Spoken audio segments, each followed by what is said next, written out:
días. Bueno, inicialmente vamos a comenzar con lo que cada uno compartió en el trabajo. Entonces, yo voy a ir descargándolos o cada quien va a ir mostrándonos lo que hizo. ¿Ya?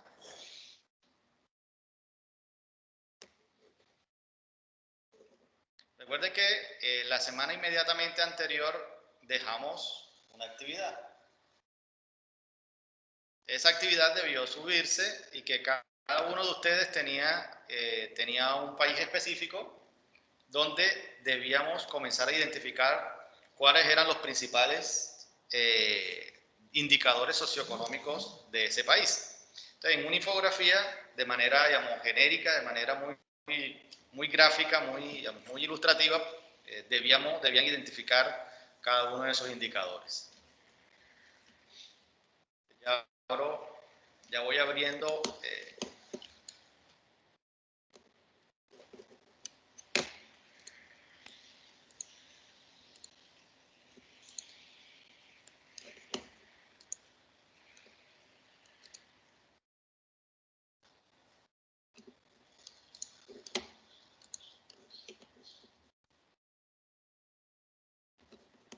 Voy abriendo para comenzar. Voy a ir a abrir la actividad para... Aquí tenía, bueno, y algunos me escribieron que de pronto no tenían país y que, bueno, yo les dije que cogieran cualquiera que no estuviese ahí dentro de esos, digamos, dentro de eso. ¿Va a decir algo? Ok. Intenté entrar, pero no me dejaba. Y ahí intenté entrar y vi la tarea que te dejo, pero no la pude realizar porque no había. Bueno, igual, los que no están agregados al grupo de WhatsApp, allí en el EVA, cuando entramos al curso, ahí está el link. Ahí en presentación, ahí dice grupo de WhatsApp. Entonces allí ustedes entran al link. Entonces cualquier duda, cualquier comentario, me lo pueden hacer llegar a través del grupo o de manera personal. Listo, entonces, ya, bueno, estoy descargando aquí los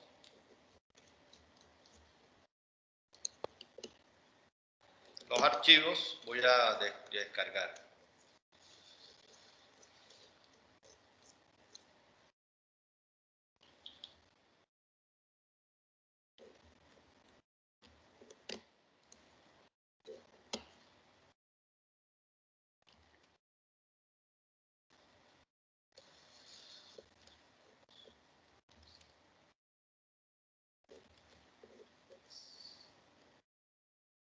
Natalia, ¿cómo estás, Natalia?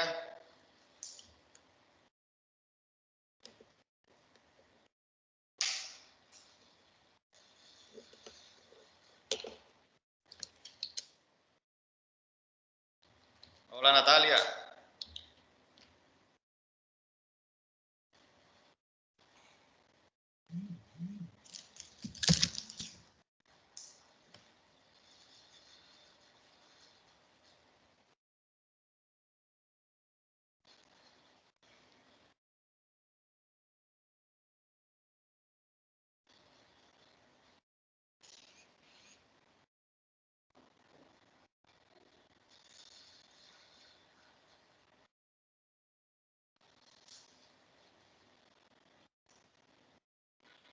Natalia no está.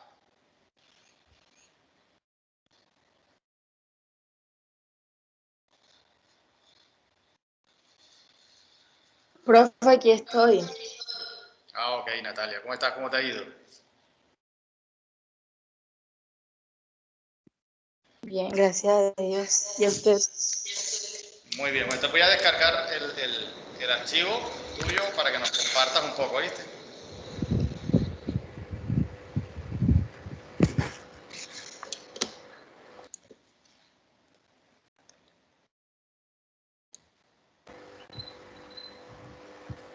Un momentico, ya le comparto para que tú... Y comparto la pantalla. Profe, tantos compañeros y yo voy a ser la primera, profe. ¿Cómo, cómo? ¿Cómo? Compañeros y yo voy a ser la primera. Ah, pero el primero es mejor porque al primero le va mejor, ¿ya? Entonces, allí vamos. Pero ya comparto. Ya sales de eso. Todos van a pasar, pues todos ya sales de eso. Permítame un momento que yo también estoy prendiendo aquí mi computador. Bueno, listo. Si quieres, bueno, yo aquí ya lo tengo abierto. Entonces ya estoy compartiendo pantalla. Igual tú abres también allá.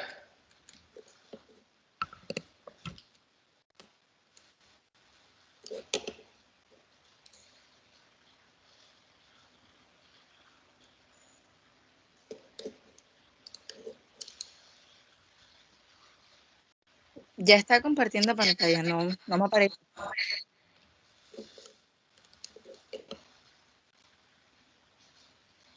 Listo, ahí lo pueden ver. Lo que estoy compartiendo.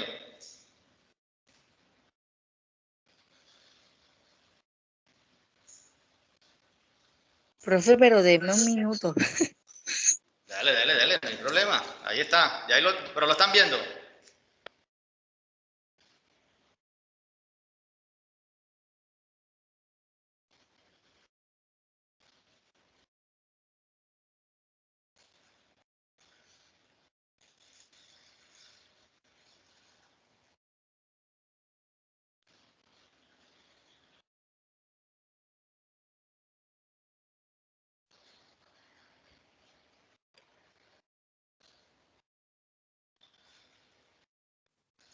Bueno, buenos días, compañeros. Mi nombre es Natalia Martes. A mí me tocó hablar sobre los indicadores socioeconómicos de España.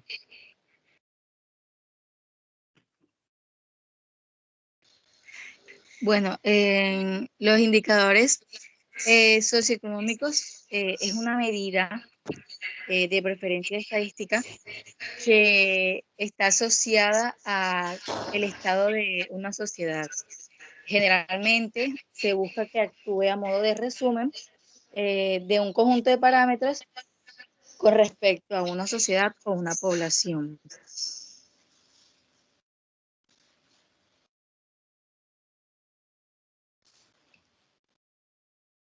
Profe, pase.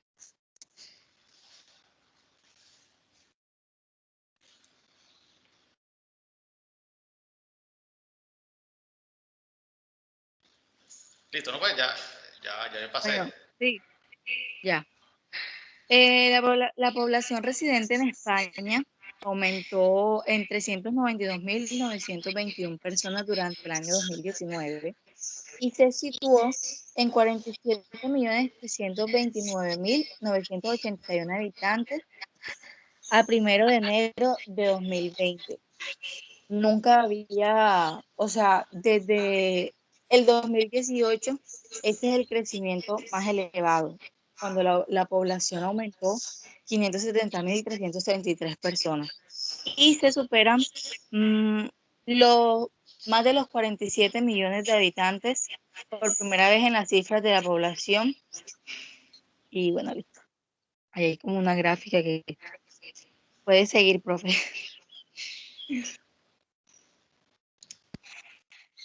Bueno, el Producto Interno Bruto.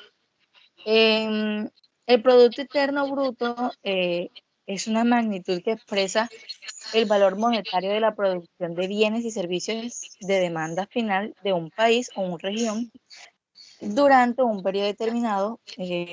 Normalmente se hace de un año o también se puede hacer trimestralmente. Por ejemplo, o sea, ese cálculo incluye como comprar un carro, no sé, el consumo de servicios también podría ser que tú vayas a la peluquería, un servicio financiero, etcétera. También como los gastos del gobierno, las compras que se hacen en el exterior y en el interior del país. En España, en el año 2020, el Producto Interno Bruto cayó un 11%. Y O sea, con respecto al año 2019, esa tasa es 130 décimas inferior al dicho año, o sea, al año anterior, que su variación fue del 2%. Profe, pase.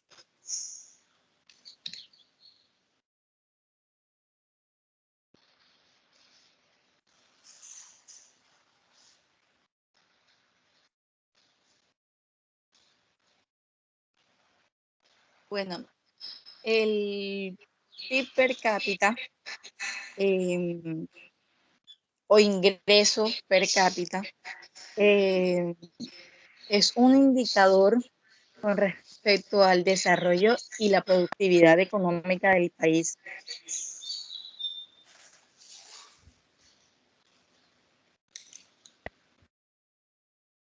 ¿La paso? No, esta se usa esta se usa para determinar la productividad y el desarrollo económico del país, o sea, con respecto al rendimiento de cuáles son las condiciones económicas y sociales del país que me tocó a mí, que es España. Como podemos ver aquí en la diapositiva, el PIB per cápita en España en el 2020 fue de 23.640 euros. Ay, no. Bueno, menor que en 2019, cuando fue de 26.430 euros. Para ver la evolución de del PIB per cápita, resulta interesante mirar unos años atrás y comparar los datos con respecto al 2010, cuando el per cápita en España era de 23.040 euros. Pero se puede pasar. Bueno, la tasa de desempleo. En España, la tasa de desempleo tuvo un golpe bastante duro y el año resultó al final con 622.600 puestos de trabajo distribuidos y 527.900 desocupados más. La cifra total llegó hasta los 3,71 millones de parados, o sea, de desempleados.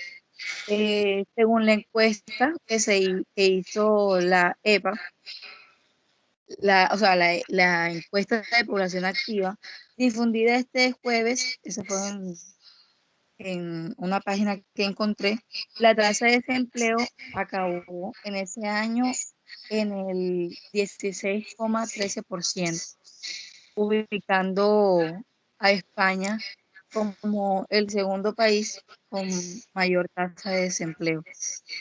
Puede pasar, profe.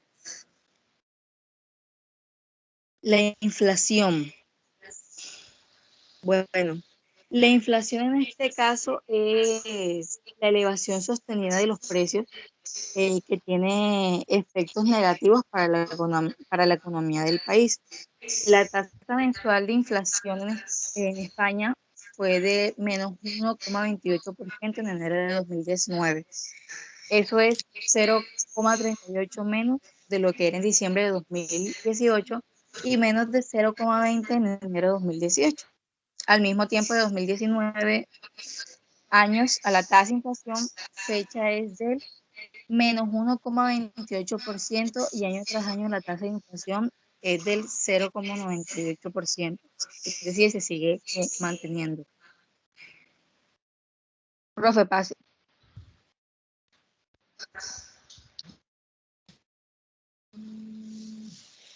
Bueno, aquí coloqué una imagen, ya que creo que era como que la mejor forma de explicar que en España se aplican varios tipos de IVA, tipo general, que ahí se ve que es para ropa, vehículos, la electricidad, telefonía, etcétera, y tiene un IVA del 21%. El tipo reducido, que es como en los restaurantes, las viviendas, la higiene femenina, es de un 10%. Y está la otra que es tipo súper reducido, que es como que en alimentos frescos, pan, etcétera. Profe, puede pasar. Y la tasa de analfabetismo, en la tasa de alfabetismo existen casi 600.000 españoles que no saben leer ni escribir. A pesar de que estas cifras pueden parecer alarmantes, es cierto que año a año el número de analfabetismo disminuye en el país de España. A nivel internacional, España ocupa la posición número 38 dentro del último ranking de la tasa de analfabetización publicada por la UNESCO, siendo el dato de los españoles en el listado internacional del 98,44%. Gracias. Ok, gracias a ti, Natalia. Muchas gracias. Listo, entonces, bueno, continuando, pues aquí tenemos.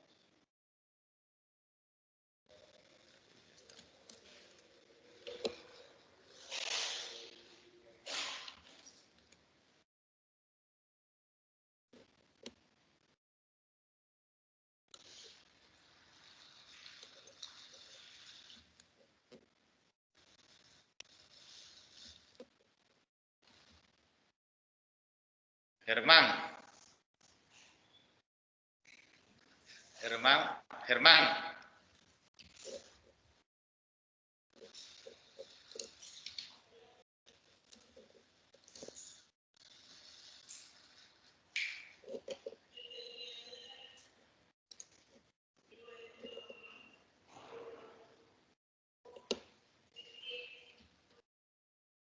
Germán está por allí. Germán, Germán Otero. Sí, presente, profe. Ok, entonces, Germán, cuéntanos a ver qué compartiste tú, allí lo puedes ver, ¿no?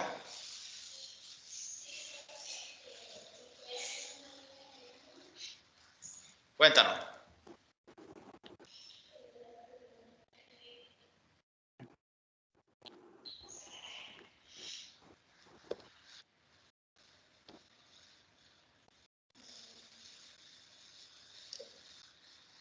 Profe, no me sale. Ya los compañeros pueden verla. Los demás. No, profesor. No, profesor, no se ve.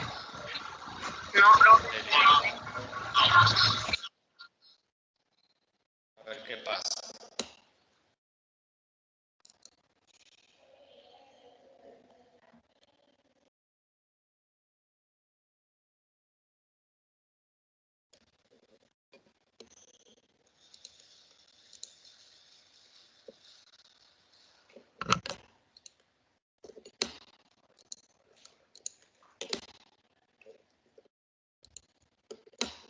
Ahora.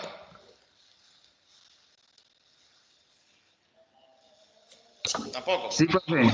Sí, profe. Se ve, profe, se ve. Se Ok, ve. listo.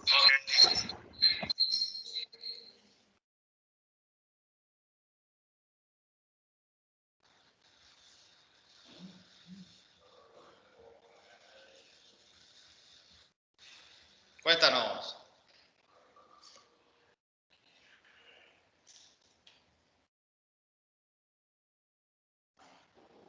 Profe, los indicadores socioeconómicos de Inglaterra me tocó.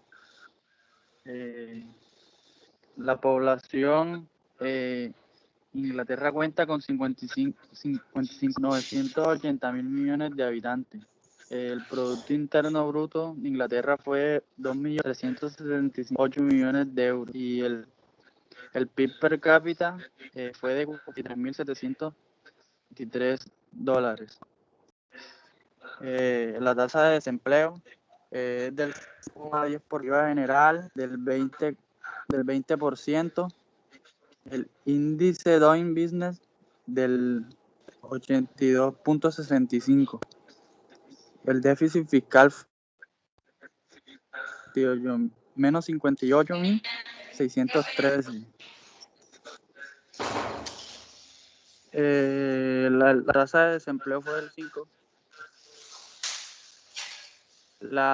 El índice de desarrollo humano del 0,93. coeficiente del Gini es del 32,80%, la tasa de natalidad del 11,4% y la tasa de mortalidad del 9,44%. Ok, listo. Muchas gracias. Muchas gracias. Bueno, profe. Ok, gracias, hermano. Carol nos va a compartir también ahora lo que hizo. Entonces ya ahí le cedí la presentación. Entonces, para que presentes, Carol.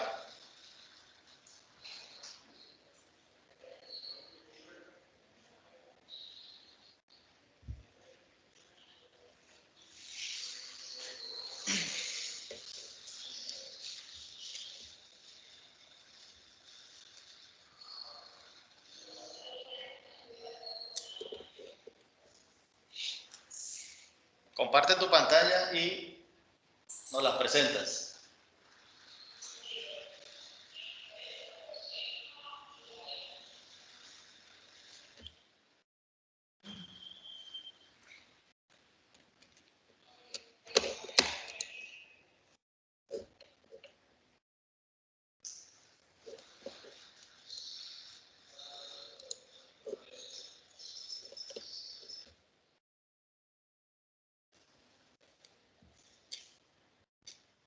Profe, qué pena, buenos días.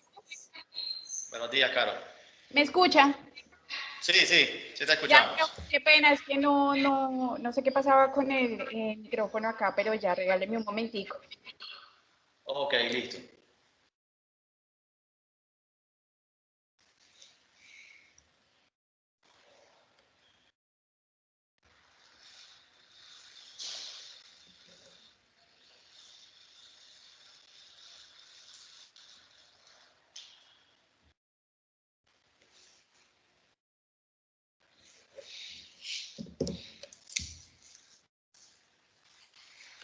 Entonces, mientras tanto, pues que comparte la pantalla. Bueno, que ya.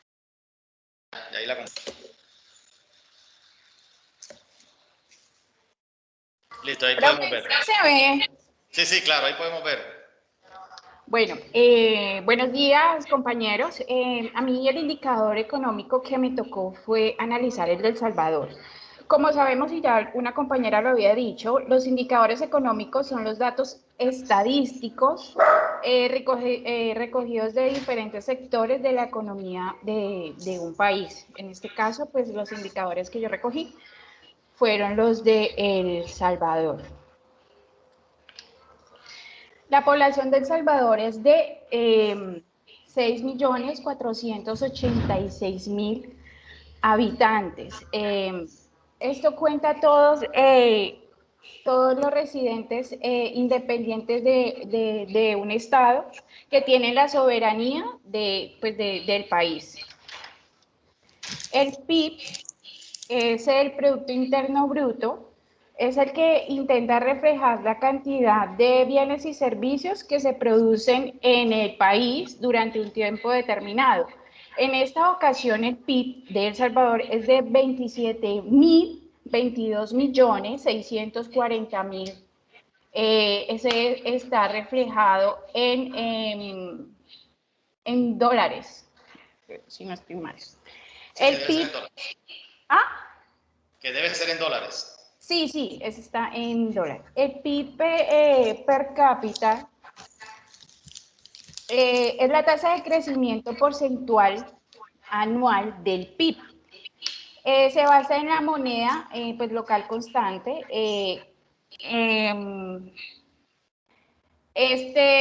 PIB per cápita pues, está en 3.821 dólares. La tasa de desempleo, pues, tiene un porcentaje de la división de la población que se encuentra en la búsqueda de trabajo remunerado y no tiene la población,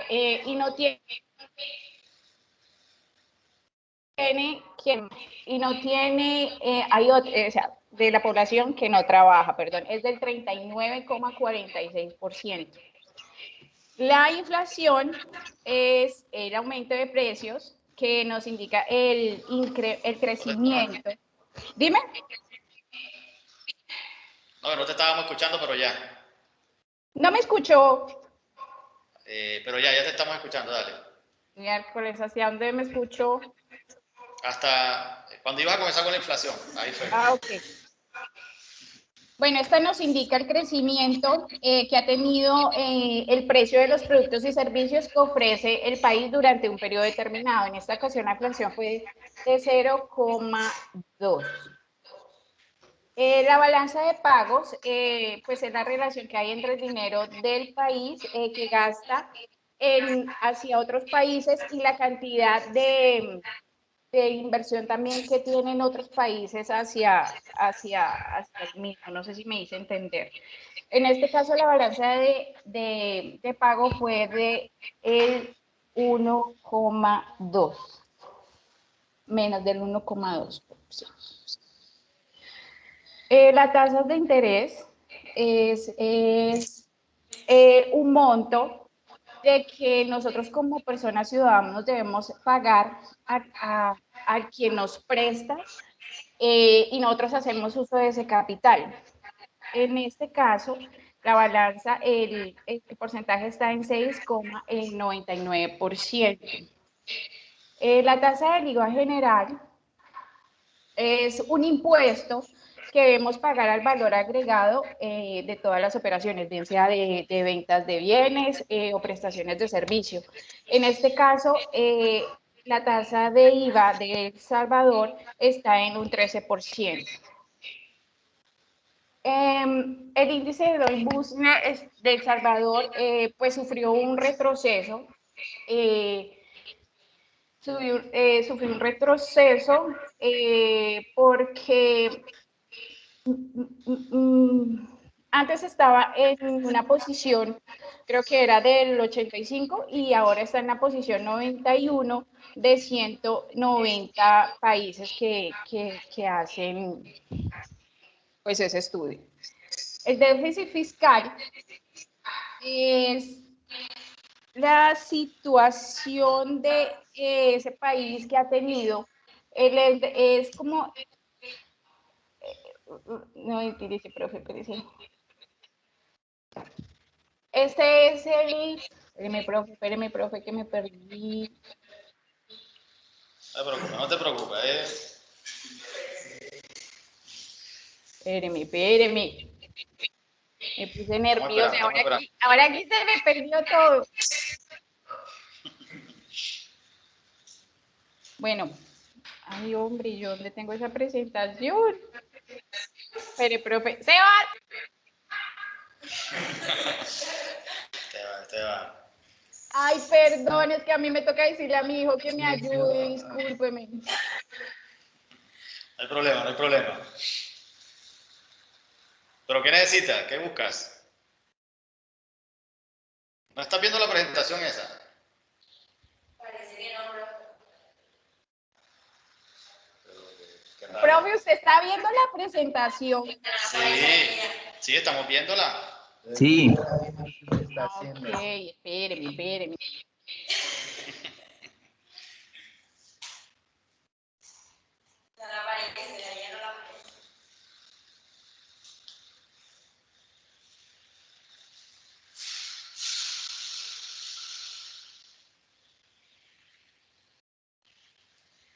Esperemos. Ay, profe, ya, espéreme, por favor. pero es que nosotros estamos viendo la presentación, no sé por qué tú no Yo la ves. aquí me perdí. Bueno, ahora el índice de desarrollo humano. Ajá. Es el informe, en este caso fue el quinto país con menor desarrollo humano de América Latina, incluso fue superado por Venezuela. El Salvador mantiene la posición de la posición 124 entre 189 países. En 3 años consecutivos lleva esa. El coeficiente de Gini es el coeficiente que se emplea a menudo en economía para comparar las condiciones de desigualdad salarial. En este caso el porcentaje es de 38,90%. La tasa de natalidad es la que indica el número de nacidos que se producen durante el año por cada 1.000 habitantes. En este caso fue de 17,8. La tasa de mortalidad es igual, es lo de las muertes, entonces también por cada 1.000 personas fue del 7,1. Y la tasa de analfabetismo, Salvador disminuyó un 7% de esa tasa, ya que tenía una tasa del 18%. ¿Listo, profe? Muchas gracias, Carol. Listo, Profe, entonces. ahora espérese, porque no sé cómo ahora dejar de compartir.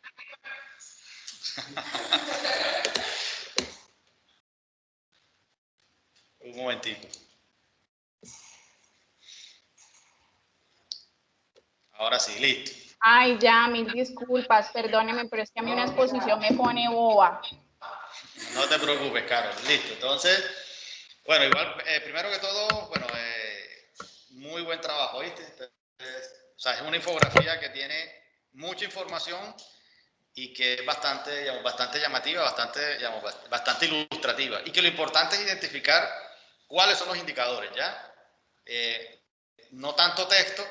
Aquí lo que nos interesa es, de manera muy resumida, de manera muy gráfica, muy ilustrativa, cuáles son esos indicadores. Entonces, digamos que es una infografía que es bastante diciente, que digamos, en muy poco, en 2 diapositivas, dice muchas cosas. Y esa es la forma como se deben presentar las infografías. Gracias, Carol. Pues listo. Ahora, no sé, compañero, ¿tu nombre es? Un momentico. Mateo. Listo, vamos a buscar la de Mateo. Esta misma.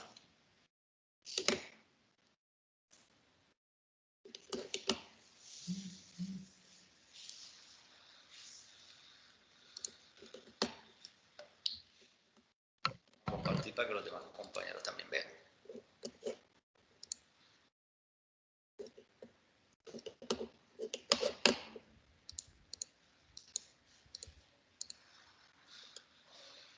Listo, Mateo. Bueno, escuchamos a Mateo. Porque tampoco veo allá. Buenos días, compañeros. Yo vengo a hablar sobre indicadores socioeconómicos de Alemania. Alemania es la economía más grande de Europa y la cuarta potencia económica mundial. Cuenta con una población de 83,2 millones de habitantes en el año 2019. Ese es el año 2019. 2020 ya no lo he buscado. Claro, sí. Alemania, el PIB descendió un 4,9%. En el año 2019 el PIB per cápita fue de 41.510 dólares, o euros, perdón. Y en variedad anual el PIB per cápita fue 2,5%. Ese fue en el año 2019, fecha normal. Las tasas de desempleo del 2019 al 2020 aumentaron. En 2019 fueron de 3,3% y en 2020 4,6%. Déficit público, las variables económicas. Superávit fue de 1,8 del PIB de 2018. La moneda que se utiliza allá es el euro. Aquí hay unas imágenes que nos demuestra el DOI Business. ¿Ah? Eso mismo, gracias Mayerlin Ferreira. Y yo me muestra la fecha del 2019, no sé si la alcanzan a ver, tiene muestra la facilidad para hacer negocio en Alemania, la apertura de negocio. De este lado, como pueden ver, son las posiciones que se encuentran en el país. Una apertura de un negocio de ya en Alemania está en 114. Aquí puede ver la tramitación de permiso de construcción, registro de propiedades, obtención de financiación, protección de inversos. Aquí lo puede ver. los indicadores macroeconómicos. Aquí también tengo un opresor aquí, no sé si me enredé ahí. Y me muestra que principales indicadores, el crecimiento real del PIB me muestra del 2014 a 2020. Del 2014 fue del 2,2%, al 2020 disminuyó a 1,6%. La inflación anual, el 2014 fue de 0,2% y el 2020 aumentó 1,7%. La tasa de desempleo, en 2014 fue de 5,0% y disminuyó un 3,3%. La balanza por, espero que significa balanza por CCC. Balanza por CCC. Es una metodología. Ah, bueno. Una metodología cómo se calcula la balanza de pago. Ah, listo. Así como es el profesor. En 2014 fue 289 y el 2020 aumentó a 291. El saldo presupuestario del PIB. 2014 fue de 0,6% y el 2020 aumentó al 0,7%. Una deuda pública. El 2014 74,% y el 2020 disminuyó a 54,9%. El IVA general de Alemania es del 19%. La tasa de mortalidad es de 11,30%. Y el índice de desarrollo humano es 0,947 puntos. Muchas gracias. No sé si me escucharon. Ahí pueden ver. Me pueden escribir por WhatsApp si quieren para mostrarlo también. Al correo. Gracias. Gracias. Bueno, listo. Entonces, bueno, la idea era conocer un poco acerca de lo que habían hecho y conocer, digamos, algunos indicadores y cuáles eran las diferencias entre esos países. Entonces, miren, si nos damos cuenta, un país como, por ejemplo, El Salvador, los indicadores económicos son bastante bajos. Porque, por ejemplo, si comparamos, por ejemplo, la tasa de desempleo. Entonces, cuando la compañera nos dijo la tasa de desempleo de El Salvador, ¿de cuánto era? Casi el 40%. Versus un país, por ejemplo, como Alemania, que tiene una tasa de desempleo apenas del 3%. ¿Qué quiere decir? Que la tasa de desempleo es bastante mínima. ¿Qué quiere decir? Que aquellos países que tienen grandes cantidades, o sea, que producen más, generan más empleo. Entonces, por eso es muy importante analizar los indicadores económicos de todos los países. ¿Por qué? Porque eso facilita las condiciones para que se puedan hacer integraciones económicas. Y en última, las integraciones económicas sirven para eso. ¿Sirven para qué? Para aquellos países que tienen menos oportunidades, tienen menos tecnología, puedan acceder a esa tecnología. Entonces, es importante conocer los indicadores económicos para poder entrar en lo que son las integraciones económicas.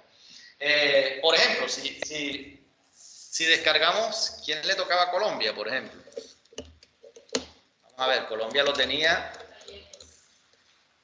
Creo que yo, pero esa no va a ser mi presentación. ¿Cuál? La que yo le envíe no va a ser mi presentación. Vas a compartir, bueno, si eres nos compartes. Sí. Yo dejo de compartir, nos comparte.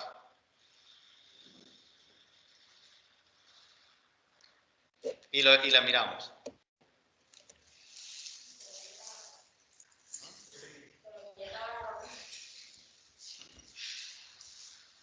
Listo, Ayeris. Sí, sale, profe. Sí, ahí la vemos.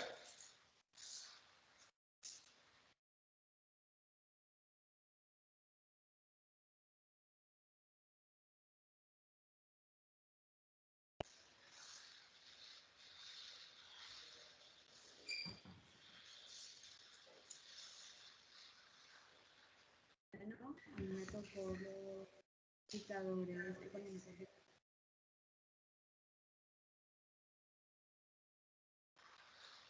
Bueno, aquí hay una breve introducción sobre qué son los indicadores. No te escuchamos. No te escuchamos. Perdón. Que aquí hay una breve introducción sobre qué son los indicadores económicos de una breve información Básicamente los indicadores económicos son los datos estadísticos recogidos en diferentes sectores de la economía. Estos permiten entender y comparar el desarrollo económico que ha tenido un país, gobierno o entidad, entre otras instituciones. Al momento de evaluar la situación económica de una entidad, institución, país o gobierno, es necesario conocer para qué sirven los indicadores económicos, siendo que los indicadores económicos sirven para señalar el desarrollo económico que se ha llevado durante determinado tiempo. Bueno, esta es la población que hay en Colombia. En Colombia son 50.882.884 habitantes. Aquí está detallada. Un momento, Ayeli, un momento. Voy a decir algo. Entonces, mire, la población de Colombia, pues según proyecciones para este año, está en 50.882.000 personas. Si comparamos la población de Colombia versus un país como Alemania, como España, o sea, que tienen poblaciones muy parecidas. ¿Ya? ¿Alemania cuánta población tiene? 83. 83. En el 2019 tenía 80 y algo. Digamos que no es una, a diferencia de Estados Unidos. Estados Unidos, ¿cuál es la población de Estados Unidos? Aproximadamente 200 millones de personas, ¿ya? Entonces, ahí sí hay una gran diferencia entre Colombia y Estados Unidos. Ahí pues no quita la presentación, Ayeli. Creyó que no iba a dar. No, todavía no, Ayeli, ¿no? ¿No lo muestras? Sí, claro, que le iba a quitar el sonido para que no escucharan la bullaca. Ah, ya, listo. Entonces, bueno, entonces si miramos nosotros una población, o por ejemplo España, que la compañera nos dijo, ¿cuál es la población de España? 47 millones. Que es 47 millones. Mire, que es una población muy parecida a la población de Colombia. Pero si analizamos los indicadores socioeconómicos, ellos están mejor en términos de indicadores socioeconómicos. ¿Qué quiere decir? Que a pesar de que tenemos las mismas condiciones, ellos han tenido otros factores para poder ir saliendo del subdesarrollo o mantenerse en lo que es el desarrollo. Entonces, es importante. Mira que la población de Colombia no es tan lejana a otros países que son potencias mundiales. Claro, 80 millones son 30 más, pero por ejemplo, Brasil, un país como Brasil, que tiene más población, también es digamos, una potencia mundial, pero en indicadores socioeconómicos no están tan bien. Entonces, así nosotros vamos mirando, vamos analizando el panorama de todos los países del mundo para ver qué tanta ventaja tienen o qué tan buenos indicadores económicos tienen. Ahora sí, Ayeli, continúa, porfa. Ok, perfecto. Ahí están, como ya había dicho el profesor, detalladamente la población de Colombia. Pero no estamos viendo nada. Antes de compartir. Ah, ok. No sabía que se había quitado. Ahora sí, ya ahí lo están viendo nuevamente.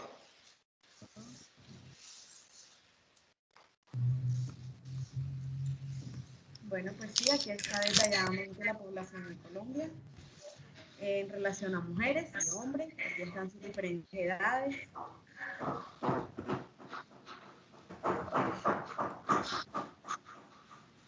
Acá está la tasa global de participación, ocupación y desempleo en Colombia. Acá vemos que hay un 17,3% de tasa de desempleo para el año 2021. Para el año 2020 fue del 3%. Aquí vemos que la inflación de 1,61% del año 2020 es la más baja de la historia estadística que informa el dato. Mira, no la pases, Ayeli, porfa. Sí, tranquilo. Mira, si nosotros miramos ese gráfico y analizamos cómo ha ido evolucionando la inflación, miren la inflación que teníamos en los años 60 y en los años 90, que eran ¿de qué? De 33% y 32%. ¿Qué quiere decir? Que en esos momentos los precios se incrementaban demasiado. ¿Qué ocurre en estos momentos? En estos momentos tenemos una inflación que es baja y es bastante estable, aunque es una muy buena inflación, pero eso también tiene que ver con algunos otros factores que se han presentado para que puedan darse esa baja inflación. Entonces, mire que nuestra inflación del año pasado fue de 1.61, quiere decir, una inflación que fue baja, que fue muy, digamos, que no, toda inflación no es que sea buena, sino que, digamos, que no es tan alta frente a otros países que sí presentaron grandes tasas de inflación. Entonces, miren ahí, en el año 1990, la inflación era bastante alta. Ahí, ¿qué ocurrió en los años 90? Había un gran problema de lavado de activos, de narcotráfico. ¿Qué quería decir? Que entraba mucho dinero, había mucho dinero en la economía, y eso hacía que los precios se incrementaran considerablemente. Entonces, por eso es que el narcotráfico no es tan bueno, o sea, tiene muchas desventajas. ¿Por qué? Porque esa es una, va a terminar afectando la economía. Y, por ejemplo, Colombia se mantenía mucho por el narcotráfico. Cuando Colombia comenzó a atacar fuertemente el narcotráfico, la economía colombiana comenzó a decaer considerablemente. Ahora sí, continúa, Ayelis. Ok, perfecto. Tenemos un cuadro acerca de la balanza de pago de Colombia. Fue lo que me salió en una página del DANE. Así es. La tasa de interés por debajo de la inflación fomentada, el acceso de los créditos.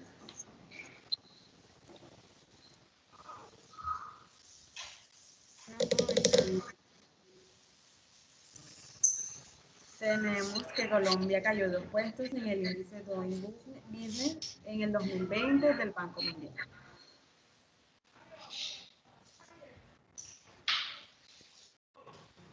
Bueno, como nos dijo el compañero, este indicador lo que nos muestra es qué tan fácil es hacer negocios dentro del país. ¿Ya? Entonces, miren, aquí tenemos a Chile. Chile está en el puesto 59. Nosotros estamos en el puesto 67. Entonces, miren que, y hemos que, en el 2017 estábamos en el puesto 53 y hemos retrocedido hasta el año 2020 en el puesto 67. Eso quiere decir que a pesar de que en un momento determinado estábamos en el puesto 53, que no es que sea tampoco el mejor, hemos retrocedido en los últimos años, en los últimos 3, 4 años. ¿Qué quiere decir? Creo que también tiene que ver la pandemia. Digamos, pero es que todos los países estaban enfrentándose a lo mismo. Pero ¿Quiere decir? depende de las condiciones, porque si no estaban mejor que otra, podían atravesarlo mucho mejor. Claro que sí. Entonces, ¿qué ocurre? Es que, por ejemplo, la tecnología, ahí tiene mucho que ver la tecnología. ¿Por qué? Porque si tú estás más preparado para enfrentar este tipo de situaciones, no te golpea tanto en relación al desarrollo de nuevos negocios. Claro, indiscutiblemente eso terminó afectando a algunos países, unos países más que otros. Claro, unos países más que a otros. Pero miren que estamos en el puesto 67. Es casi la mitad, pues normalmente son 180 y algo países. Listo, continúa, Yeli, por favor. Y el gobierno prevé un déficit fiscal del 8,9% del PIB para el 2020 y del 7,6% para el 2021, pues por la pandemia. Bueno, de acuerdo con el informe sobre el desarrollo humano del 2020 presentado en Nueva York, el índice para Colombia fue de 0,767 en una escala entre 0 y 1 frente a 0,764 en el escalón del año anterior. De esta manera, Colombia conservó el puesto 83 entre 189 países y está por encima de China, puesto 85, y Brasil, puesto 84.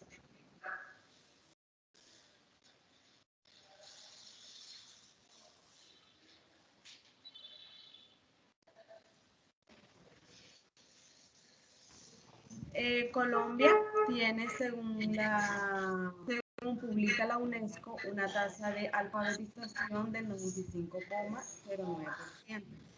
Llama mucho la atención el hecho de que la tasa de alfabetización femenina es superior a la masculina, lo que no es lo habitual.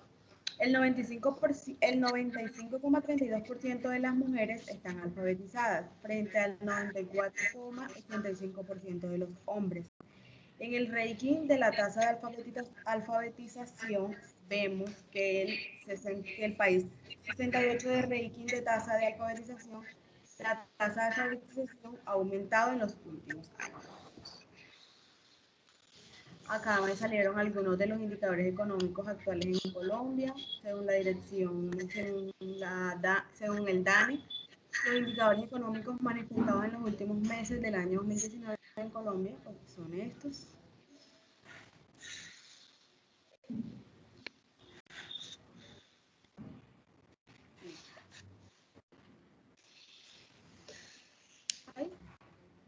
¿Listo?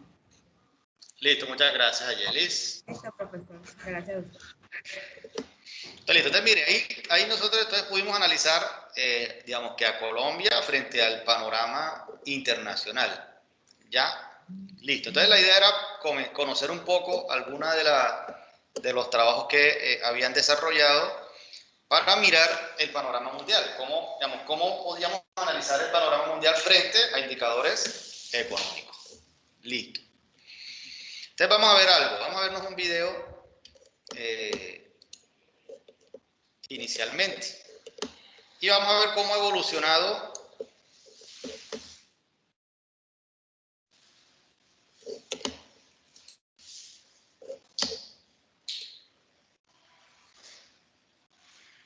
ya pueden ver lo que estoy proyectando.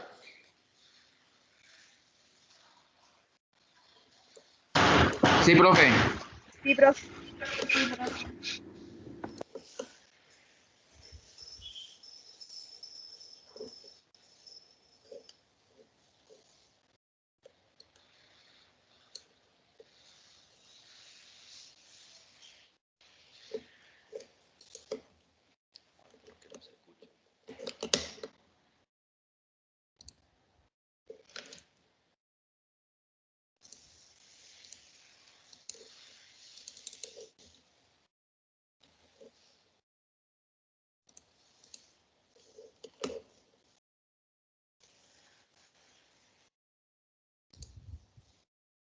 Un momento.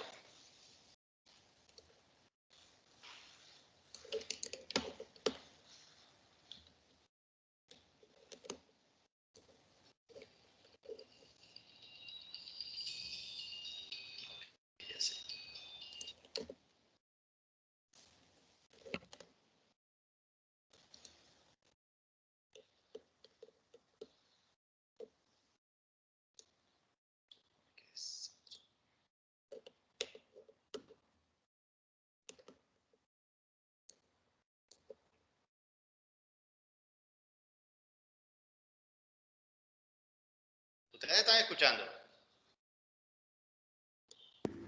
No, profe, no se escucha.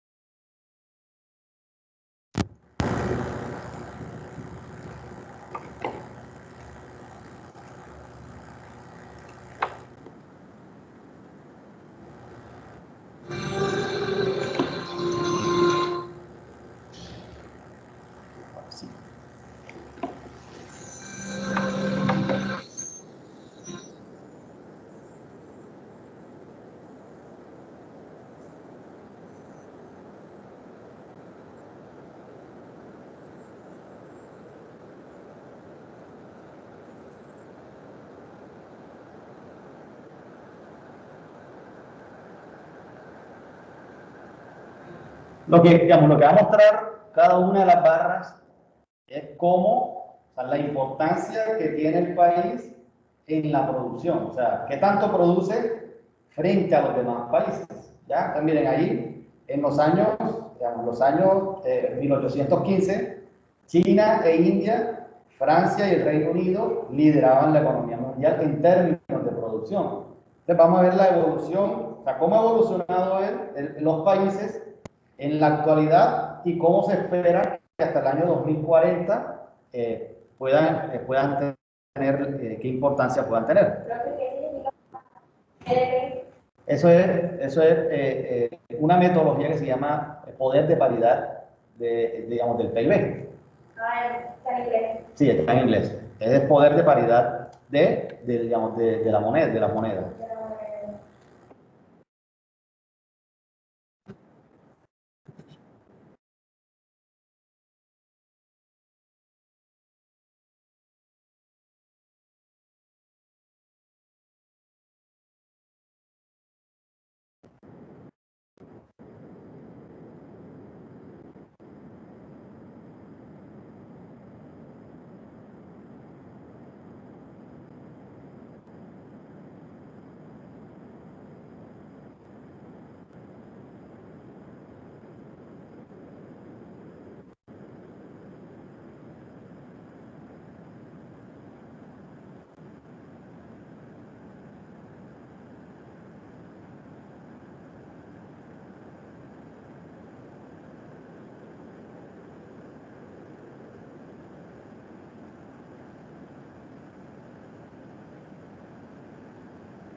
Bueno, importante, la que ustedes ven, la grande que ven al lado izquierdo, es el tamaño del Producto Interno Bruto. Y las barras que ustedes ven aquí, acá al ladito están la bandera, ¿ya? Están 3 banderas. Estas banderas representan el PIB per cápita, o sea, quienes lideran el PIB per cápita. ¿Qué quiere decir? Cuando hablamos del PIB per cápita, no es más que, ¿cómo resulta? Es que es más, dividir todo el Producto Interno Bruto entre el número de pobladores, ¿ya? ¿Qué quiere decir? Que a cada poblador, ¿cuánto le correspondería de ese PIB? ¿Ya? Entonces, es un indicador que es económico, pero muestra qué tan desarrollado esté el país, por lo menos en términos económicos. Entonces, aquí, mire que tenemos aquí las banderas que lideran el ranking del Producto Interno Bruto per cápita. Y las barras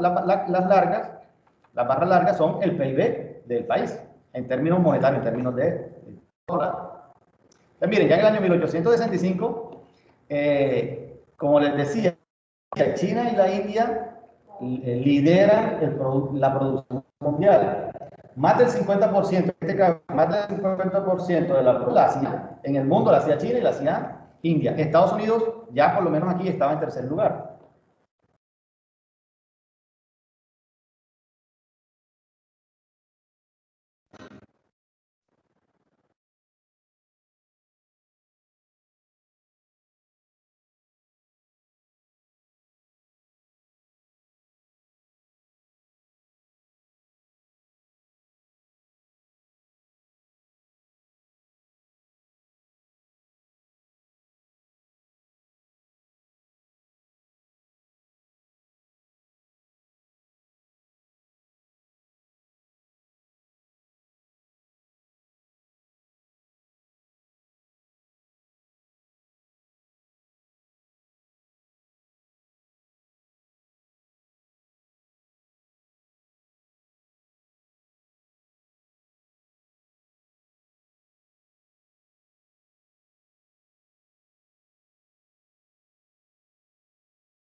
Qué pena, no se escucha nada.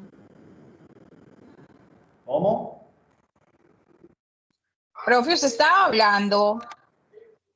Estamos viendo el video. ¿Sí están viendo el video? Profe, que se ve el video, pero no se escucha nada. Ah, no están escuchando. Aquí lo importante es ver las barras, ¿ya?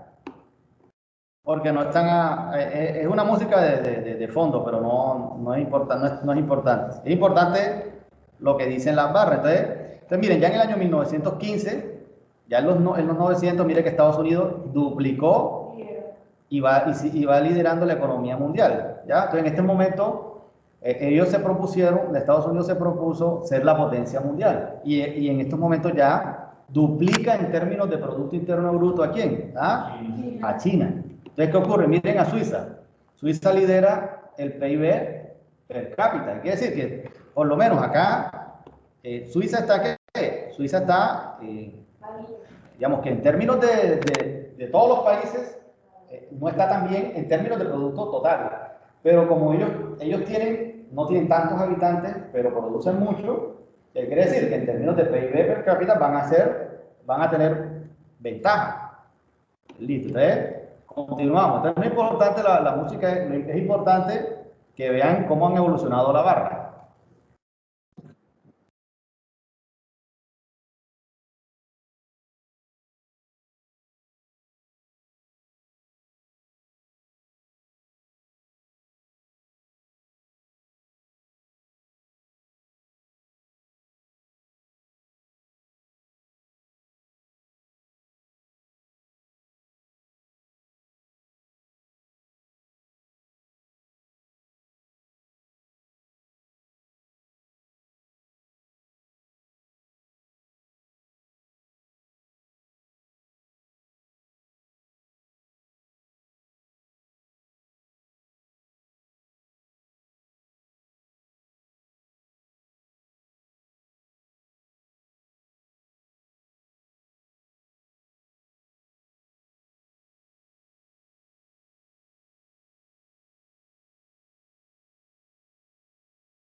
Listo. Ya en los últimos años lo que sale es unas proyecciones, ¿ya? Son estimaciones. Ya en los últimos años, bueno, como China ha venido, digamos, aumentando considerablemente su producción y ya pasó a Estados Unidos en términos de tamaño, lo que se prevé es que de aquí al 2040 las diferencias sean más considerables, ¿ya? Que sea la potencia mundial. Pero eso sí, pues, digamos, eso son aproximaciones. Realmente no se sabe si eso va a llegar a pasar. ¿Por qué? Porque Estados Unidos también debe prepararse, ¿para qué? Para seguir liderando la economía mundial. Entonces, y ahí, digamos, no sé, pues ustedes conocen lo que es, por ejemplo, hablando de la China, ellos tienen un proyecto que se llama, digamos, un proyecto de la seda, ¿ya? Ellos tienen un gran proyecto. Lo lideraba India, ¿verdad? La India, sí, pero ya ellos como que se llama la Ruta de la Seda.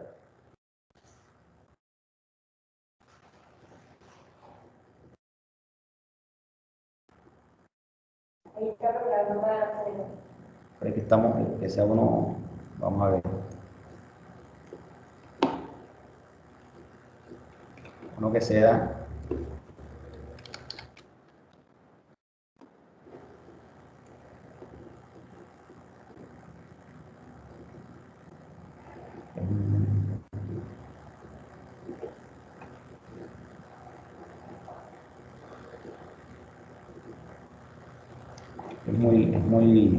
Demora mucho. Ok, listo. Entonces, en otra oportunidad no porque demora bastante. Entonces, la idea es que, bueno, comenzar ya a analizar, recordando un poquito, ya.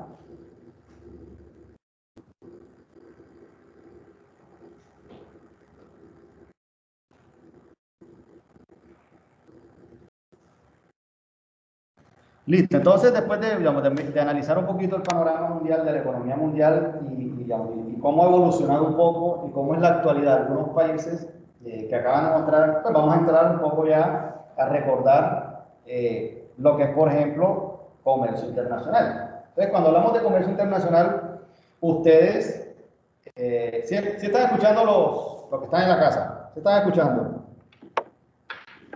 Sí, señor. Sí, profe. Ok, listo. Entonces, cuando ya hablamos de comercio internacional, digamos que es el preámbulo para poder profundizar en lo que son integraciones económicas, ¿qué es el comercio internacional? ¿Qué recuerdan? ¿Qué es? ¿Qué es el comercio internacional? Ustedes dieron introducción al comercio internacional, digamos, han dado muchas asignaturas que tienen que ver con comercio internacional, ¿ya? Y recordando un poco, pues vamos a recordar el concepto de lo que es el comercio internacional. Entonces, ¿quién puede definirlo? ¿Qué es? Como el movimiento de los bienes y servicios. Sí, podría ser eso. Sí, claro que sí. Porque cuando hablamos de comercio internacional tenemos que hablar de intercambio de bienes y servicios relacionadas con ¿qué? Con exportaciones y con importaciones. Digamos que eso de manera genérica es lo que es el comercio. Es como todo el proceso que conlleva hacer una exportación y una importación, como mantener los certificados de origen, todo lo que uno tiene que analizar para poder llegar a eso que se traduce después a lo que es los negocios internacionales. Bueno, exacto. Bueno, lo que ocurre es que cuando hablamos de comercio internacional, el comercio exterior está relacionado con el comercio internacional. Todo parte por el comercio exterior. ¿Por qué? Porque existen ciertos requerimientos que hay que hacer para poder desarrollar comercio internacional. Entonces, cuando hablamos de comercio internacional no es más que intercambio económico de bienes y servicios entre los habitantes de dos o más naciones, de tal manera que se originen, que da origen a que exista salida de mercancías y servicios de un país por concepto de exportaciones, o también entrada de mercancías o servicios por concepto de importación. Quiere decir que cuando provenga de otro país ya se considera importación, y cuando salga de Colombia o del país ya se considera exportaciones. Eso es lo que es el comercio internacional. Entonces, cuando hablamos de comercio internacional, ¿por qué es importante? Entonces, dice, ahí ya tenemos que hablar de lo que es exportaciones, importaciones y por qué, de dónde nace el comercio internacional. Digamos, principalmente nace o está ligado a 4 causas. Primero, por la desigual distribución de los recursos naturales. Entonces, como no todos los países tienen todos los recursos naturales, esa es una de las causas que origina el comercio internacional. ¿Qué quiere decir? Que, por ejemplo, posiblemente nosotros no tenemos ciertos productos porque las condiciones naturales no lo permiten. Bueno, entonces por eso ese tipo de productos lo tenemos que importar. Por eso es que se hacen los intercambios. Por eso es que se hacen los intercambios. Esa es una de las causas del intercambio comercial. Y es que hay productos que nosotros no los fabricamos o no los producimos, o nuestra naturaleza no nos da para eso. Bueno, entonces, pero lo podemos demandar. ¿Cómo lo podemos demandar? A través del comercio internacional, que lo podemos importar. O lo contrario, posiblemente nosotros producimos bienes primarios que otro país no los pueda producir, o no esté en la capacidad por su misma naturaleza. Entonces nosotros lo vamos a exportar. Pero esa es una de las causas de lo que es del comercio internacional. La diferencia entre los gustos de los consumidores. Eso también hace que se genere comercio internacional. Entonces, como los gustos y las preferencias son muy diversas, bueno, ¿eso qué ocasiona? Que posiblemente los gustos y las preferencias puedan estar satisfechas, ¿por qué? Por un producto que es extranjero. O también la empresa donde trabajamos, donde laboramos, analiza muy bien los gustos, las preferencias de consumidores de otros países y les puede vender ese producto a esas personas. Las diferencias de los costos de producción, eso es muy importante. Y es que cuando los países comienzan a ser más competitivos, genera disminuciones de costos. Eso es lo que genera. Porque producen más. Porque eso puede ser una de las causas. Por ejemplo, la China se ha especializado en eso. Producir en grandes masas Para poder bajar los costos. Para disminuir el costo unitario y eso termine incidiendo sobre ¿qué? El precio. Sobre el precio y que sea más competitivo. Entonces, eso también genera ¿qué? Eso también genera comercio internacional. Cuando el costo de producción comienza a ser diferente, entonces esas empresas que logren minimizar el costo van a liderar a nivel internacional. Entonces, pueden buscar mercados internacionales. Y también el desigual desarrollo tecnológico. Hay que decir que no todos los países tienen acceso a la tecnología. Aquellos países que tienen acceso a la tecnología pueden aprovechar más fácilmente el comercio internacional. Entonces, digamos que esas son una de las causas que generan el comercio internacional. Entonces, cuando hablamos de la evolución del comercio internacional, en los últimos años, el comercio internacional, o sea, las relaciones comerciales entre países, ha evolucionado. Dice que en los últimos años se observa un notable crecimiento del comercio internacional. ¿Qué quiere decir? Que cada vez los países están más relacionados entre sí. Cada vez los países se preocupan porque sus productos sean exportables, porque sus productos se exporten, y también se preocupan porque aquellos productos que no se puedan fabricar internamente los podamos importar. Y dice que el crecimiento del comercio internacional ha sido superior al crecimiento de los países. Quiere decir que todos los países crecen en términos de Producto Interno Bruto. ¿Ya? ¿Qué ocurre? Que el comercio internacional ha jalonado ese crecimiento del Producto Interno Bruto. Y ese crecimiento del comercio internacional ha sido mayor al crecimiento de la producción de los países. ¿Qué quiere decir? Que cada vez los países están más relacionados entre sí. Dice que, por lo tanto, cada vez una mayor parte de la producción de los numerosos países se comercializa internacionalmente. Entonces, cada vez los países han logrado internacionalizar más sus productos. Digamos que eso ha sido una característica del comercio internacional durante los últimos años. Entonces, ¿cuáles son los beneficios? Digamos que, ¿cuáles han sido los efectos del comercio internacional sobre la población? Entonces dice, los consumidores disfrutan de una mayor variedad de bienes que consumir. Entonces, digamos, eso es uno de los grandes beneficios. Entonces, nosotros como consumidor tenemos la posibilidad de poder encontrar más productos, más servicios, más bienes, que si no existiera el comercio internacional. Entonces, tenemos una gran variedad de precios, de calidad, de cantidad, disponibilidad, etcétera, etcétera. Entonces, ya el consumidor elige cuál es el bien que va a adquirir. Las empresas de un país o las empresas de los países pueden acceder a unos mercados mucho más amplios. Quiere decir que ya no están limitados al mercado nacional, no están limitados al consumidor nacional, no, ya encuentran, entonces ya tienen un mercado mucho más amplio y que ese mercado puede ser mucho más atractivo. Entonces, por ejemplo, hay productos colombianos que son exportables. Por ejemplo, como el banano. El café. Pero digamos el café, como el café.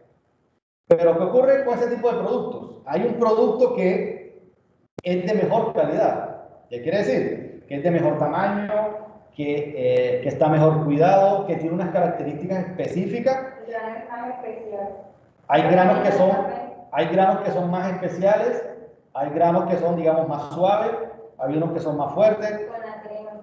¿Y qué ocurre? Lo que ocurre en este caso es que ese producto posiblemente en el extranjero tiene un precio más elevado. Entonces, ¿qué hacen los productores nacionales? Ah, no. Entonces, a nivel local, a nivel nacional, venden un producto que es de menor calidad y dejo el producto que es mejor, que es más apetecido a nivel internacional para exportarlo. ¿Por qué? Porque el precio a nivel internacional va a ser más alto. Entonces, eso lo aprovechan las empresas porque pueden acceder a otro tipo de mercado que sea mucho más atractivo, que sea mucho más grande, y eso hace parte de los efectos que ha tenido el comercio internacional. ¿Ves?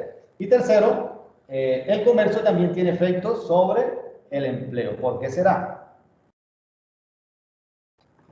La pregunta, ¿por qué el comercio internacional tiene efectos sobre el empleo? ¿Qué efectos tiene?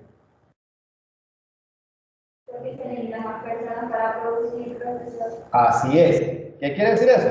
Que como las empresas necesitan producir más para exportar, las empresas van a requerir más mano de obra, van a contratar más personal. Eso va a tener un efecto ¿sobre qué? Sobre el empleo. Entonces, de esta forma. Entonces, mire que el comercio internacional, entonces, no es solamente aprovechado por las empresas, no, por los países. Entonces, por eso los países se preocupan por firmar integraciones económicas, hacer acuerdos comerciales. ¿Por qué? Porque los acuerdos comerciales no solamente en generación de empleo de manera directa, porque por ejemplo, dentro de los acuerdos comerciales también está una parte que tiene que ver con la inversión extranjera directa. ¿Qué quiere decir? Que más empresas internacionales, más inversionistas internacionales lleguen al país, ¿para qué? Para generar empresas.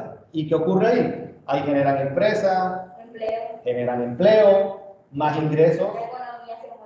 Y entonces ahí la economía se va a mover, ¿qué?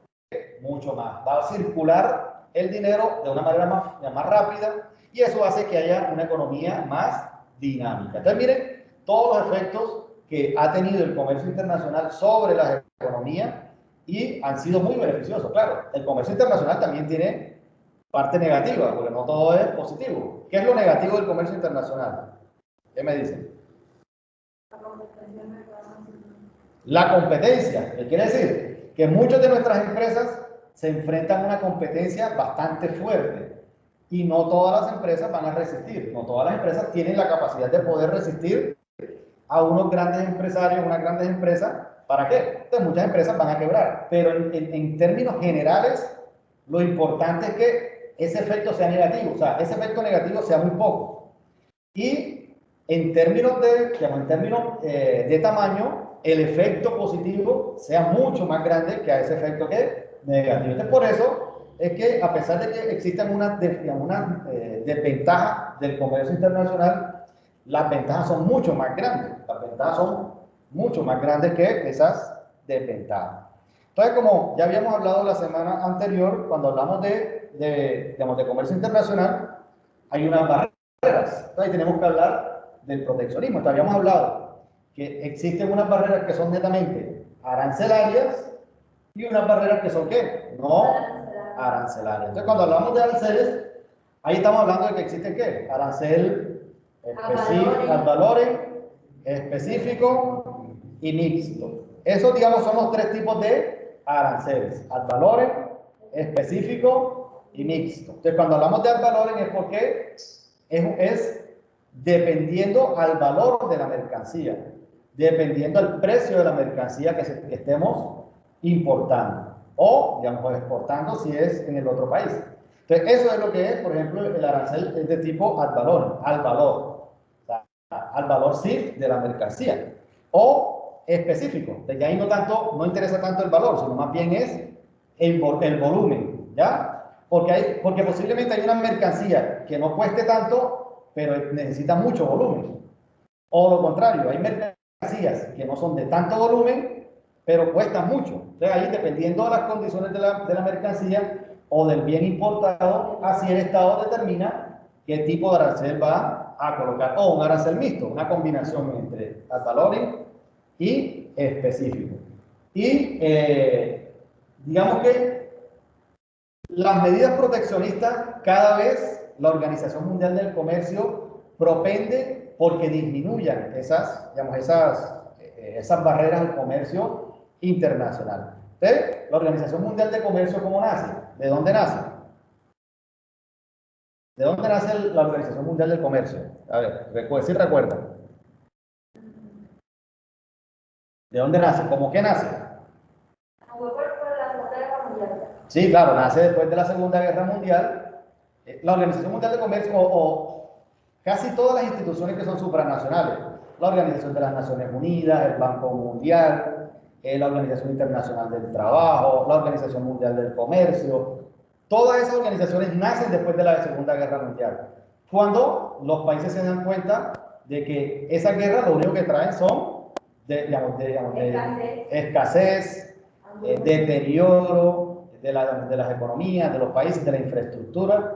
Ellos dicen, bueno, ok, vamos a ser todos amigos, aunque eso, digamos que todos los países o algunos países han tenido siempre diferencias, pero han tratado siempre de solventar o de mitigar esas diferencias a través de la conversa, a través del diálogo. Pero la Organización Mundial de Comercio nace gracias a que después de la Segunda Guerra Mundial se necesitaba que los países se ayudaran entre sí y que comenzaran a reducir las medidas proteccionistas, que quedaran solamente aquellas que eran necesarias para preservar la seguridad y la salud la salud. Entonces, de esta manera nace la Organización Mundial del Comercio y ¿cuáles son los objetivos del arancel?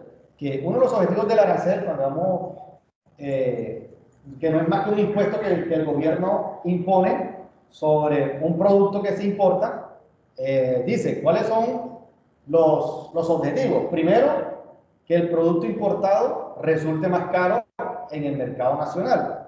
Y eso en última termina favoreciendo ¿a qué? A los productores nacionales. ¿Qué quiere decir? Que como ese producto que viene importado tiene que pagar un precio adicional, tiene que pagar un impuesto. Para que suban los precios al mercado nacional. Entonces, va a competir y sea menos apetecido que el nacional. Así es. ¿Qué quiere decir? Que con ese precio, el precio que él trae, se le suma el arancel y eso en última puede terminar, o sea, tiene una desventaja ese producto importado frente al nacional.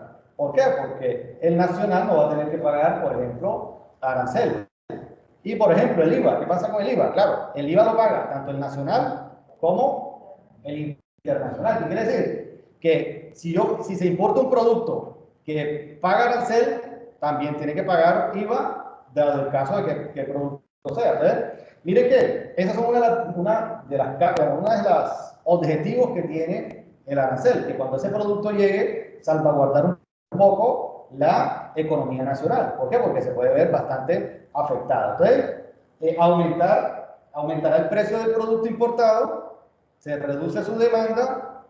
¿Por qué? Porque lo nacional va a terminar siendo más barato. Entonces, eso es importante identificar cuando hablamos del arancel. Y otro de los objetivos del arancel es que a través del arancel, como es un impuesto, es un ingreso que recibe ¿qué?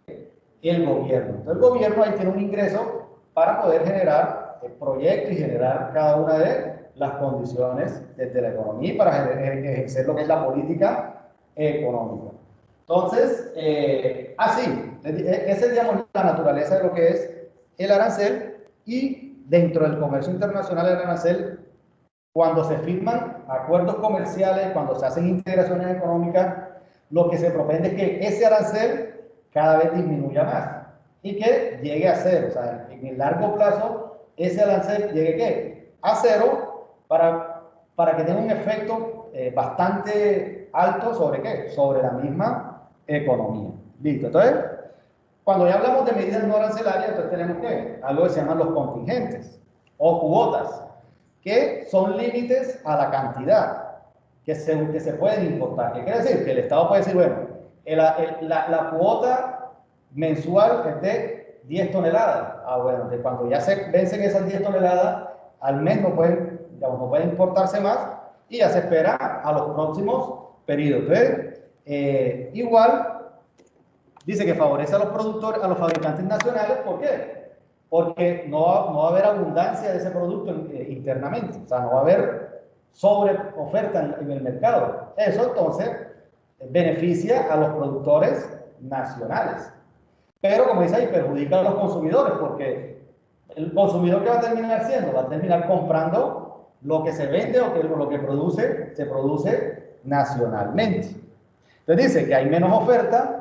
¿Por qué? Porque como está limitada la capacidad de producción, la capacidad de entrada, hay menos oferta, eso hace que el precio va a terminar aumentando y el consumo se va a ver afectado de manera negativa.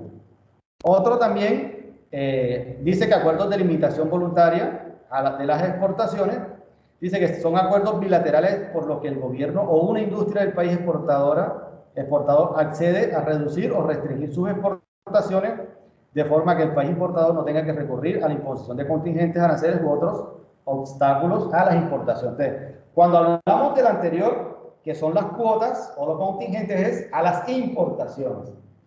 Pero cuando hablamos de acuerdos de limitación voluntaria es sobre las exportaciones. ¿Qué quiere decir eso?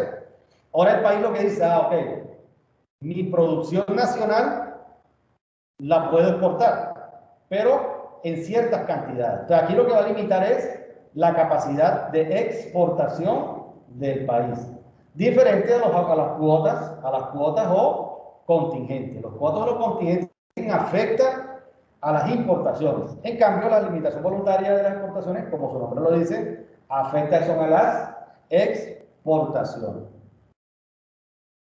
Y hay, por ejemplo, hay otros que son barreras administrativas.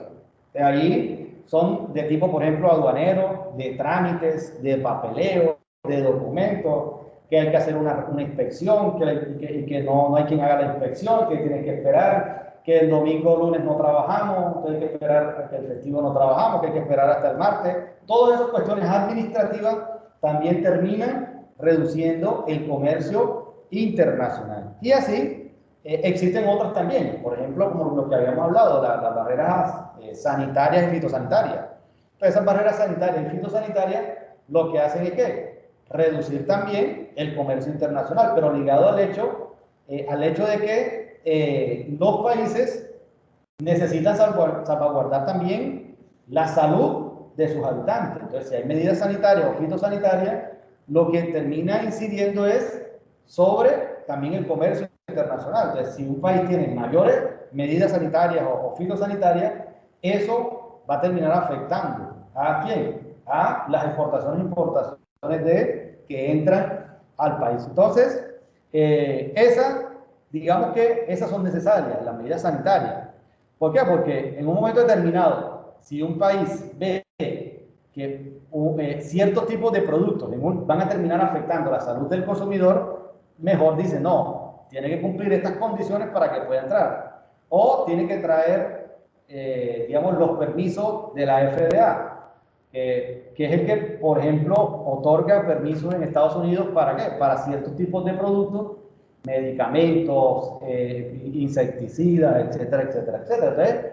Entonces, esos terminan también siendo unas medidas que son no arancelarias, pero también podemos hablar, por ejemplo, de cuestiones técnicas, como dijimos.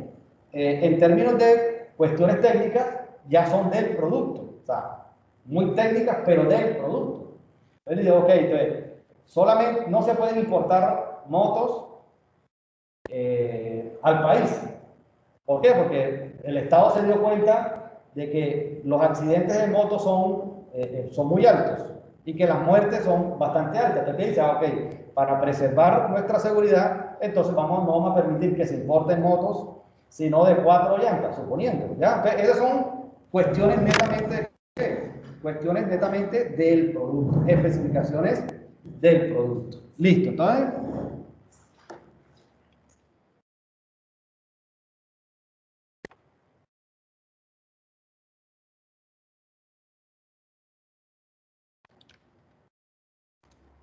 Vamos a hablar de algo.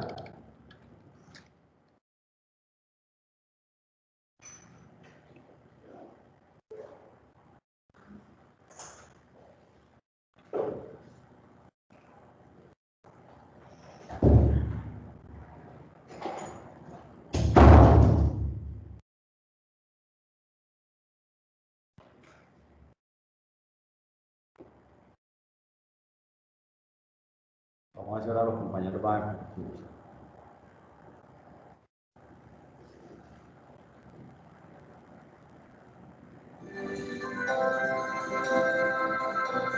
Ellos te están escuchando, los que están de aquel lado, escuchan. ¿Escucharon lo que les puse?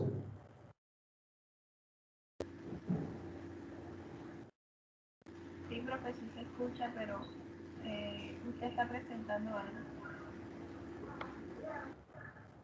El video lo escuchan, ahora. Profe, sí se escucha, pero no se ve nada. Está transmitiendo algo. Sí, yo estoy proyectando el... No, no se ve. Ah, ok, listo. Entonces es porque... Profe, ¿Está en la presentación? Ok, listo. Entonces vamos sí, a... está en la diapositiva. ¿Y ahora? ¿Ahora? Está en negro.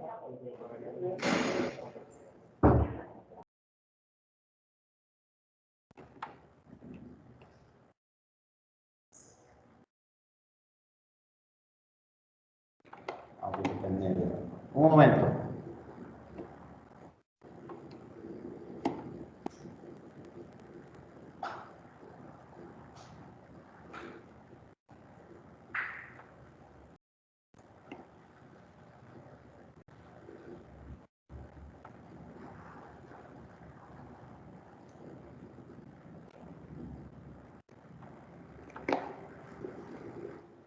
¿Ahora ven el video? Ahora sí se ve. Sí, profe, ahora sí.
Profe,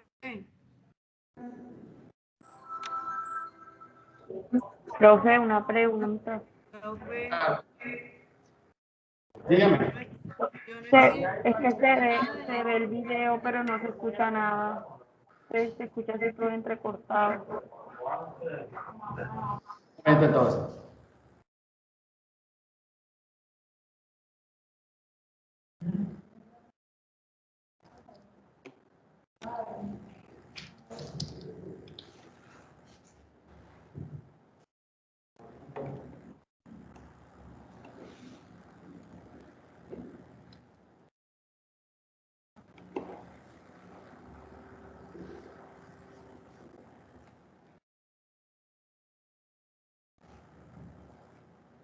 Ok, listo. Entonces lo que vamos a hacer es, como los compañeros no pueden, digamos, que escuchar, aunque dice la compañera.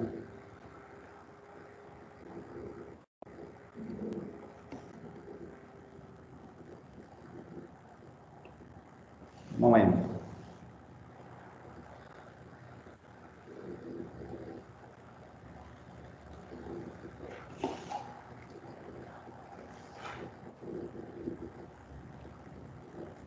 Un primer intento serio por revisar las reglas del GATT solamente alcanzó un éxito parcial. Solo algunos países firmaron todos los nuevos acuerdos de la ronda de Tokio. Profe, ahora sí se escucha más. Ahí se escucha más. Entre tanto, la economía mundial atravesaba un periodo espinoso debido a los bruscos aumentos de los precios del petróleo y a las perturbaciones financieras. El proteccionismo amenazaba con volver al comercio mundial. Luego, en 1986, ministros de todo el mundo se reunieron en Punta del Este, Uruguay, para iniciar un acontecimiento que iba a transformar el comercio mundial, la octava ronda de negociaciones del GATT, la Ronda Uruguay. La ronda duró 7 años y medio y al final participaron en ella 125 países. Vino a ser la más importante y más compleja negociación de la historia. Las negociaciones versaron sobre algunos de los temas más candentes del momento, por lo que los intereses en juego eran muy importantes. Al mismo tiempo hay un sentido de crisis, pero también una respuesta muy responsable a la situación. Y un deseo colectivo de que el sistema comercial multilateral controle la situación.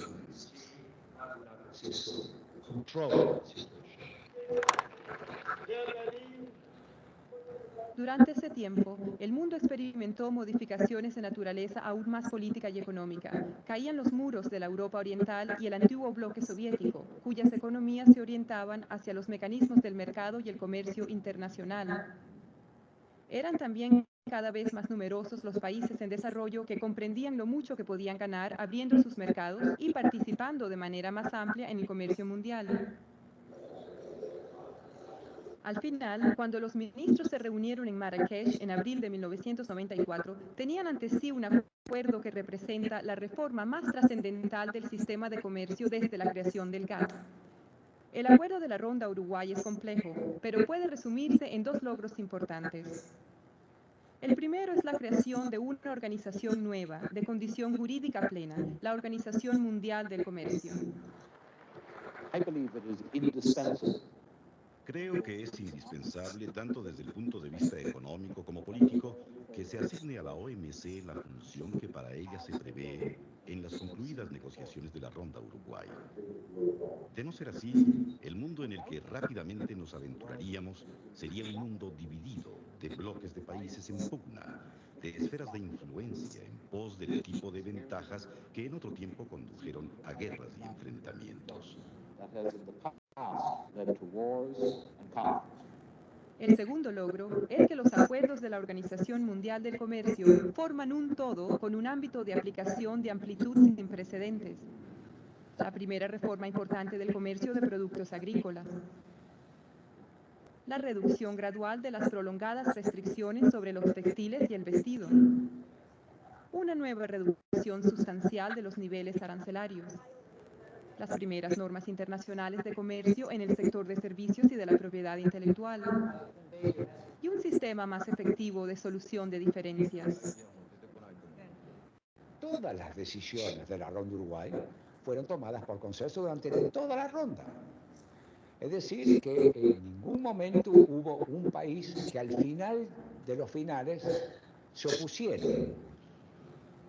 Hay flexibilidad. Por ejemplo, a los países en desarrollo se les da más tiempo para adaptarse, pero al final ninguno desiste. No se pierde soberanía por adherirse a la Organización Mundial del Comercio. Esencialmente, la OMC representa un contrato entre países. Pasemos ahora al terreno personal. Yo firmo contratos. No hay duda de que restringen mi conducta, de que limitan mi posibilidad de actuar, pero lo hago porque sus beneficios me compensan.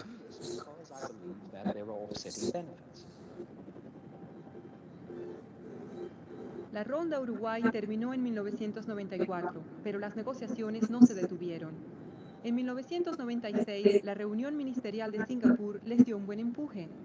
En 1997, como resultado de ello, se alcanzaron 3 nuevos acuerdos que abarcan mercados internacionales por valor de billones de dólares.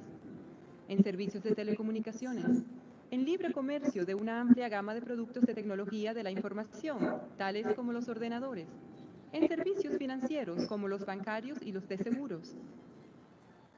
En estos sectores, los productos y servicios serán más económicos, de mejor calidad y de más amplia disponibilidad. En los próximos años, la OMC ha de emprender otras negociaciones. Muchas de ellas son heredadas de la Ronda Uruguay. Otras se añadieron después. Las principales negociaciones nuevas sobre agricultura, servicios y otros sectores están previstas para fines de siglo. La mayor parte de los acuerdos de la Ronda Uruguay serán sometidos a examen. Todos ellos son esenciales para mantener actualizado el sistema. Además, los miembros de la OMC están estudiando las prácticas de competencia y antimonopolio, la transparencia en la contratación pública, las inversiones y otras cuestiones más. Desean comprobar si hacen falta nuevas normas. El volumen del comercio mundial es hoy día 15 veces mayor que hace 50 años. En la mayoría de los países, el sistema de comercio ha aportado una contribución vital al crecimiento económico, al desarrollo y al progreso técnico. En 1950, los Estados Unidos era el país más rico, seguido del Canadá y Europa. El Japón alcanzaba un sexto lugar. Adoptamos una política de apertura y el resultado fue la convergencia. Hoy, nuestros niveles de salario son bastante parecidos en todo el mundo desarrollado. Lo mismo cabe decir de los países en desarrollo dinámicos que adoptaron políticas de apertura y se integraron en la economía mundial. Creo que este es el gran atractivo de un sistema de comercio abierto. Es precisamente un mecanismo para corregir los desequilibrios y las desigualdades que existen en la economía mundial. Pero junto a esta prometedora situación, la pobreza persiste. A los países menos adelantados les resulta difícil aprovechar los beneficios del sistema de comercio. Mi país, que forma parte del grupo de los países menos adelantados, sigue con interés el proceso actual de mundialización. Estamos persuadidos de que ese proceso, bien conducido, puede fomentar un crecimiento armonioso de la economía mundial, un crecimiento atento a reducir la brecha existente entre países ricos y pobres. Puede hacerse más por ayudar a esos países a ponerse a la par de los demás y más se está haciendo. Recientemente, 26 países mejoraron el acceso a sus mercados para los productos exportados por los países menos adelantados. Ahora es el momento de acometer el problema de los países menos adelantados. Y les aseguro que es posible eliminar la pobreza. La OMC, el Fondo Monetario Internacional, el Banco Mundial y otras organizaciones internacionales trabajan ahora de común acuerdo para fortalecer el desarrollo de los países más pobres, prestarles asistencia en materia de formación y ayudarles a diversificar y mejorar sus servicios y su producción industrial. La OMC no es una torre de marfil. ¿De qué modo influyen en los procedimientos de la OMC la opinión pública y el sector privado? Por medio de sus gobiernos. Los gobiernos plasman las inquietudes nacionales por medio de negociaciones o debates que trasladan a la OMC. La liberalización del comercio mundial ha tenido efectos prodigiosos de elevación del nivel de vida y de creación de empleo. Sin duda, Los desplazamientos de las empresas dan lugar a operaciones de arbitraje. Quizá hay delocalizaciones de empleos en unos casos y creaciones de puestos en otros. Creo que no se puede mantener indefinidamente la dicotomía diciendo se hace todo en el plano nacional, pero se quiere conseguir todo también en el internacional. Tiene que haber algo de los dos. El sistema contribuye a crear empleo. Todos los puestos de trabajo que se han creado en este decenio se deben por una parte al crecimiento. Por otra, el aumento de los salarios ha generado en los mercados un nuevo poder de compra que a su vez ha desarrollado la capacidad de las empresas que se han visto obligadas a contratar personal. Todo esto está encadenado. Se pide cada vez más insistentemente al sistema que tome en cuenta otras cuestiones generales que superan las fronteras nacionales. Por consiguiente, creo que es importante que la OMC mejore su propia capacidad de aprender de la sociedad mundial, porque los retos del siglo próximo son los del pasado siglo y los nuevos retos del futuro. Nos interpela el problema de la pobreza que no desaparece, el de la malnutrición y el hambre crecientes. Los nuevos problemas del calentamiento mundial de la atmósfera y de la biodiversidad. Tenemos retos que nos obligan a vivir en un mundo unido. Las normas de comercio dan a los gobiernos plena libertad para proteger su medio ambiente, aplicar políticas sociales que promuevan el bienestar de su población y perseguir todos esos objetivos a través de otras organizaciones internacionales si así lo desean. El cometido de la OMC es lograr que esos objetivos legítimos no se conviertan en un proteccionismo encubierto. Instead, a new consensus is emerging. Está surgiendo un nuevo consenso en el sentido de que la liberalización del comercio y la protección del medio ambiente no solo son metas compatibles, sino que tienen que ser los dos aspectos de la misma estrategia para conseguir un desarrollo sostenible a escala mundial. De cara al futuro, la Organización Mundial del Comercio afronta varios desafíos. En primer lugar, ha de seguir el ritmo que imponen las nuevas prioridades en un entorno internacional sometido a rápidas transformaciones. Lo que no es menos importante, las nuevas tecnologías de la información hacen que el tiempo y el espacio se contraigan, tendrán para el comercio internacional efectos de grande alcance. En segundo lugar, la OMC tiene que lograr que las normas se apliquen en la mayor parte del mundo que sea posible. Y eso quiere decir que habrá que incorporar nuevos países al sistema, incluso las pocas grandes potencias comerciales que aún están fuera de él, como China y Rusia. En tercer lugar, los miembros de la OMC quieren conseguir que los grupos económicos regionales establecidos por todo el mundo apoyen el sistema mundial. Y en cuarto término, por ser de ámbito mundial, ese sistema ha de velar por los intereses de los países más pobres, de manera que ellos puedan gozar plenamente de las oportunidades que ofrece un sistema comercial vigoroso y actualizado. Y tal vez el más importante de todos, lograr que el sistema responda a las aspiraciones de la gente en cada uno de los países miembros. Estos desafíos globales no pueden resolverse con imposiciones recíprocas de políticas o valores.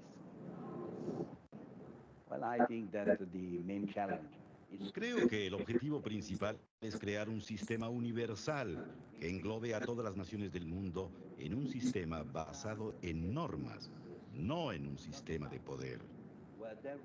Sistema en el cual las relaciones se establezcan por las normas que se han acordado conjuntamente y no sean relaciones de poder. Sin duda, es este un objetivo muy revolucionario.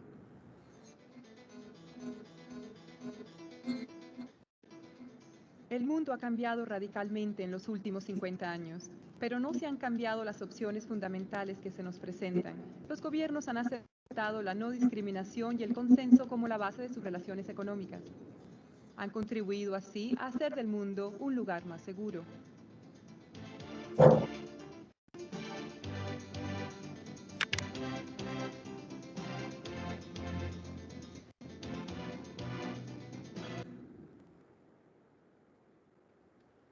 Bueno, listo. Entonces, bueno, la idea era compartir un poco lo que tiene que ver al inicio con los indicadores socioeconómicos, después hablar de una introducción al comercio internacional, terminar hablando de la Organización Mundial de Comercio, que ha sido una institución que, digamos, se ha posicionado y ha logrado que los países se puedan integrar cada día más. A partir de allí, vamos a comenzar a hablar ya de los procesos de integración. Entonces, inicialmente vamos a hablar de cuáles son las fases del proceso de integración económica. Pero para la próxima semana necesitamos profundizar más el papel que tiene la Organización Mundial de Comercio en la economía internacional y la integración económica. Entonces, eso es lo que vamos a estar analizando. Van a leer sobre la Organización Mundial de Comercio. Van a consultar, leer sobre ella un poquito. Bueno, ya aquí conocimos un poco en el video, un poco de la historia, ¿ya? De dónde nace, cómo surge, por qué, las causas. Pero vamos a profundizar un más en lo que es la Organización Mundial de Comercio. Ahí van a ir a la página principal y vamos a desarrollar una actividad con eso con lo que ustedes vayan consultando, ¿ya? Profesor. Claro, dime. ¿Podría enviar por favor el enlace del video? Claro. Bueno, gracias. Pero porque no subió esa diapositiva de Eva. La que acabo de proyectar. No. Estaba revisando. No está. Bueno, déjame la subo enseguida para que no te... Vamos a subirla enseguida. Ok, listo. Entonces, ya les mando el link. O voy a subir el video. Voy a subir el video a Eva y voy a subir la presentación para que la tengan ahí, ¿oyeron? Los dos videos que nos vimos. O la compañera que me acabo de decir. Voy a subir los dos videos que nos vimos y la presentación. ¿Oyeron? Los que todavía la actividad no la han desarrollado del país que les tocaba, súbanla porque eso hace parte de la nota, o sea, de las notas que vamos a ir tomando para la nota final definitiva de primer corto. ¿Oyeron? Listo. Bueno, que esté muy bien. Ahí, chao.